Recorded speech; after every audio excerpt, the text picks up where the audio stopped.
Staying with our theme of inspiring strong women, and we found two tonight right on our doorstep. My next guests were among a group of women who followed in the footsteps of their grandmother's generation. They've just finished a desert trek of 140 kilometers through sand dunes. Yep, they were recreating a tradition from decades ago here in the United Arab Emirates. In the past, families regularly walked from the oasis town of Al Ain to the fishing town, as it was then, of Abu Dhabi. Well, joining me now on set in Abu Dhabi are two of those trekkers, Alanud Al-Marzuki, a student at Zayed University here, and Mariam Al-Ansari, who is a Zayed graduate. Thank you both for coming in. Mariam, how long did this trek take?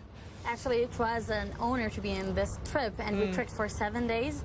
The trip was in 7 days. Like, we first been in the Bidai resort, and we were starting from there, and we walked for 5 days, mainly really long time, 8.5 hours to 10 hours a day, and we walked in the dunes, desert, all kind of sand. It's an interesting case, isn't it, Alanud? Because you can drive from Al Ain to Abu Dhabi in, what, an hour these days, and lots of people do it.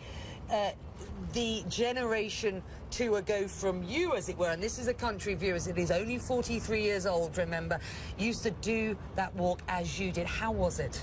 Well, to be honest, actually, it was really hard for me because it's my first challenge, actually, walking from Al Ain to Abu Dhabi. It was difficult, but being with these all the 27 ladies, actually I learned a lot from them because they were really strong women that helped me, you know, through the end, and it was really challenging for me. How did you cope?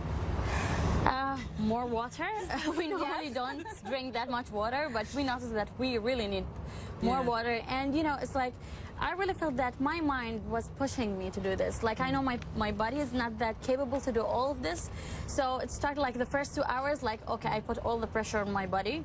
But then I felt like my mind was pushing me, and also the wonderful group of women who were supporting us, like, they helped us. 140 kilometers, a trip that these days, as I say, takes an hour or so by car, but your grandmothers would have done as you did over the past week. Let's take a look at some of the shots that you've brought in, because these are fantastic. I know that there's a wide shot, I think, of the group. Have a look at the monitor, ladies, and just talk me through. I'm basically taking you back, the memories. Remind me what you were getting. Let's bring these photos up. I think there's a wide shot of the group as you were on the walk. Can we bring those up? Can I get a producer in my ear? There we go. Okay, so just walk me through. Alanud first, on the left there. What are we seeing?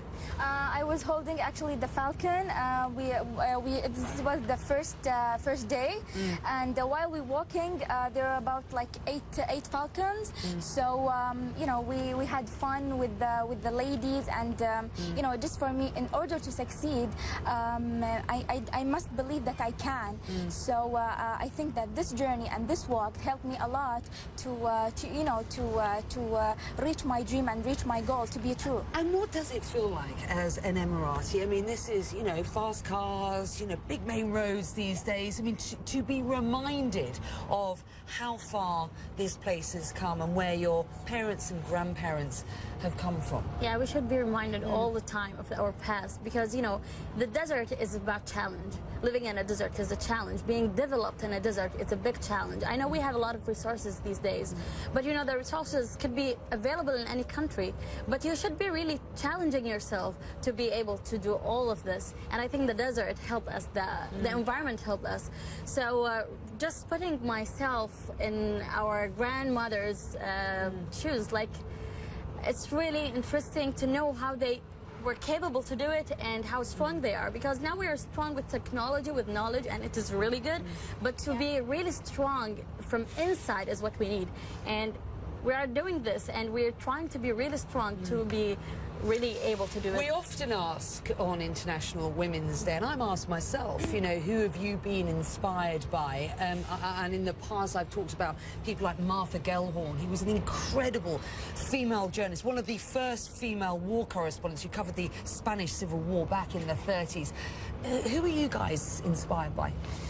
Well, to begin with, I'm the youngest participant in Women Heritage Walk under the patron of Sheikha bint Mohammed bin Khalid Al Nahyan. So it was really a huge responsibility on me because I need to push myself, even if I, some of the moments if I was thinking to quit.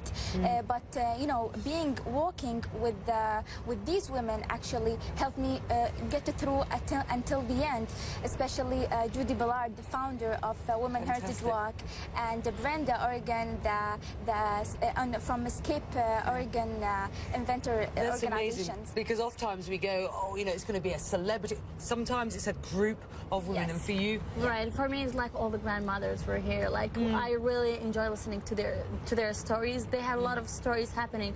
It's not even only the desert. We have mountains area. We have also the coast. So it's varied, like from different place to place. And you have a lot of nice stories, and you can relate and understand it more if you be there in the desert walking. remember how far this country has come, but also its heritage and the legacies. Yeah.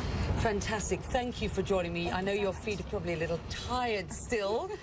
7 days, viewers, in the desert, staying in camps. I mean, there were no hotels for these girls to stay in. I'm proud of you girls. I think it's fantastic. On International Women's Day, thank you very much indeed for joining us, celebrating local ladies in this region. I'm Becky Anderson. That was Connect the World from the team here. It is a very good evening.